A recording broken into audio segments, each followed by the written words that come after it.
Hey everyone, Rick Albert here. Three things you need to know as a real estate investor this week.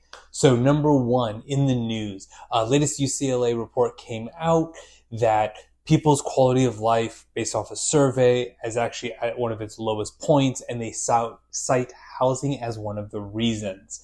They're saying that many of the people surveyed are concerned that they are going to become homeless. The majority of the people in the survey were also renters. They were not homeowners. They are citing the rising cost of housing. The second thing you need to know is the general law. So when you are posting your properties for rent and you start screening for applicants, typically there's a cost to doing things like the background check, credit check, things like that. You can only charge whatever those services are charging. You cannot do an upcharge. So if they're charging $36, you're charging $36. Typically with me, I actually have the links sent directly to the prospective tenant and then they pay them. So I don't even see a dime. It kind of eliminates any of that risk.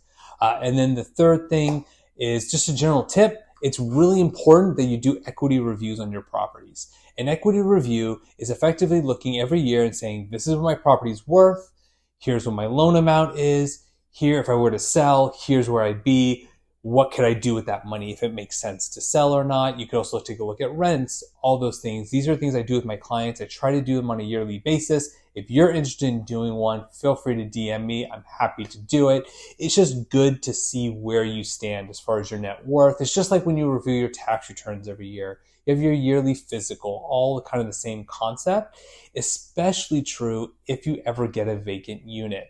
If you have a condo, for example, that's vacant, or you have a duplex and one of the units are going to be vacant, that's a great time to do these equity reviews because it might actually make sense to sell, because typically properties will sell better and faster if at least one unit is vacant. Love to get your thoughts on these three tips. Comment below and I'll talk to you guys later.